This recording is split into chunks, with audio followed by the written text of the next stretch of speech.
ሃ ሁ ሂ ሃ ሄ ህ ሆ ለ ሉ ሊ ላ ሌ ል ሎ ሃ ሁ ሂ ሃ ሄ ህ ሆ መ ሙ ሚ ማ ሜ ም ሞ ሰ ሱ ሲ ሳ ሴ ስ ሶ ረ ሩ ሪ ራ ሬ ር ሮ ሰ ሱ ሲ ሳ ሴ ስ ሶ ሸ ሹ ሺ ሻ ሼ ሽ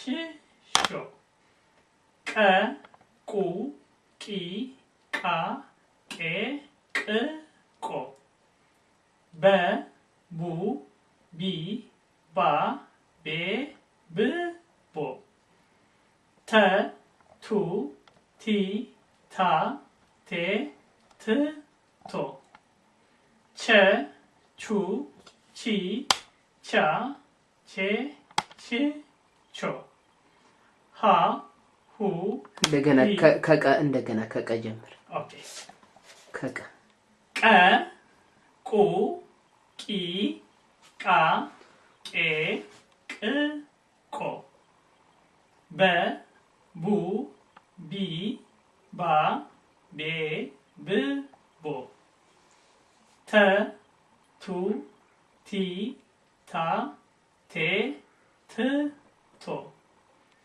ቸ ቹ ቺ ቻ ቼ ቺ ቾ ሃ ሁ ሂ ሃ ሄ ህ ሆ ነ ኑ ኒ ና ኔ ን ኖ ኘ ኙ ኒ ኛ ኜ ኝ ኞ አ ኡ ኢ አ ኤ እ ኦ ከ ኩ ኪ ካ ኬ ክ ኮ ኸ ሁ ሂ ሃ ሄ ህ ሆ ወ ው ዊ ዋ ዌ ው ዎ አ ኡ ኢ አ ኤ እ ኦ ዘ ዙ ዚ ዛ ዜ ዝ ዞ ዠ ዡ ዢ ዣ ዤ ዥ ዦ የ ዩ ይ ያ ዬ ይ ዮ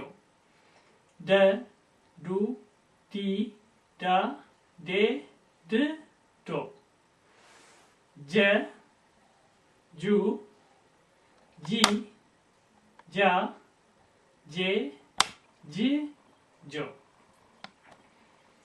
ገ ጉ ጊ ጋ ጌ ግ ጎ ጠ ጡ ጢ ጣ ጤ ጥ ጦ ጨ ጩ ጪ ጫ ጬ ጭ ጮ ጰ ጱ ጲ ጳ ጴ ጵ ጶ ጸ ጹ ጺ ጻ ጼ ጽ ጾ ጸ ጹ ጺ ጻ ጼ ጽ ጾ ፈ ፉ ፊ ፋ ፌ ፍ ፎ ፐ ፑ ፒ ፓ ፔ ፕ ፎ ይህ ቨ ቡ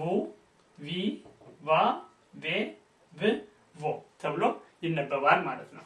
ከዚህ በተረፈ ደግሞ በአማርኛ በፊደል ገበታ ውስጥ ከገበታው ውጪ የምንጠቀምባቸው ሌሎች ፊደላቶች አሉ። እነዚህም ሏ፣ ሟ፣ ሯ፣ ሷ፣ ሿ ቧ ቷ ቿ ኗ ኟ ዟ ዣ ዷ ጇ ጧ ጯ ጿ ፏ በመባል ይታወቃሉ ማለት ነው።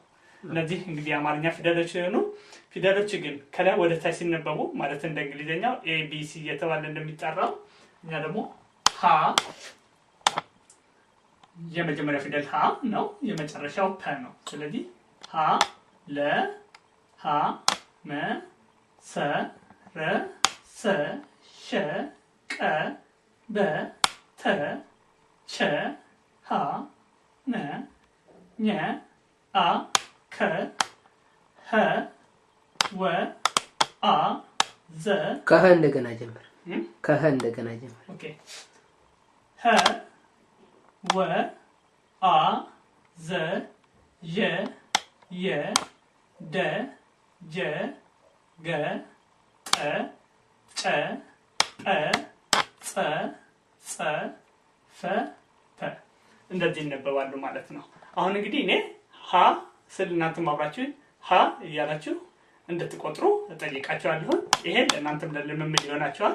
ቤታችሁን ብቻችሁን ስትሆኑ ወደ ታችም ቢሆን ወደ ጎንም ቢሆን ሀ ሁን ወይም ሀ ለሀ እያላችሁ እንድትለማመዱ እጠይቃችኋለሁ። አሁን ወደ ፊደል ቆጠራ ከኔ ጋር አብራችሁ በሉ።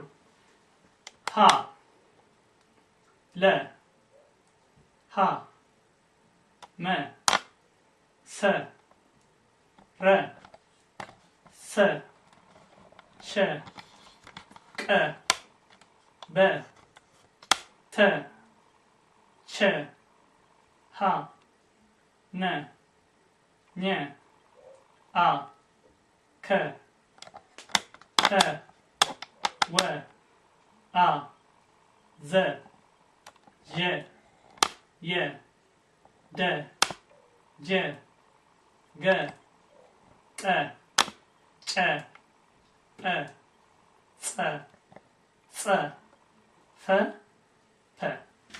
ጤና ይስጥልኝ፣ እንደምናችሁ። ግርማቸው እባላለሁኝ ከነገስተ ሰባ የቋንቋ ትምህርት ቤት ኦንላይን የአማርኛ ቋንቋ አስተማሪ ነኝ። እንግዲህ ዛሬ የአማርኛ ቋንቋ ትምህርታችንን እንጀምራለን። የምንጀምረው በመጀመሪያ ከፊደላችን ነው። ግን ፊደል ከመጀመራችን በፊት የአማርኛ ፊደል ከየት መጣ የሚለውን እንመልስላቸው። የአማርኛ ፊደል የመጣው ከጥንታዊ የኢትዮጵያ ቋንቋ ግዕዝ እየተባለ ከሚጠራው ሲሆን ግዕዝ 22 ፊደላቶች ሲኖሩት አማርኛ ደግሞ ከፍ አድርጎት ወደ 34 ፊደሎችን ይዞ ይገኛል። አማርኛ በዓለም ላይ ከሚገኙት የሴማቲክ ቋንቋዎች በሁለተኛ ደረጃ በብዙ ሕዝብ የሚነገር ሲሆን ከኢትዮጵያኖች በተጨማሪ የውጭ ሀገር ዜጎችም ኢትዮጵያ ውስጥ ኖረው ወደ ሀገራቸው በሚመለሱት በብዛት እየተነገረ ይገኛል።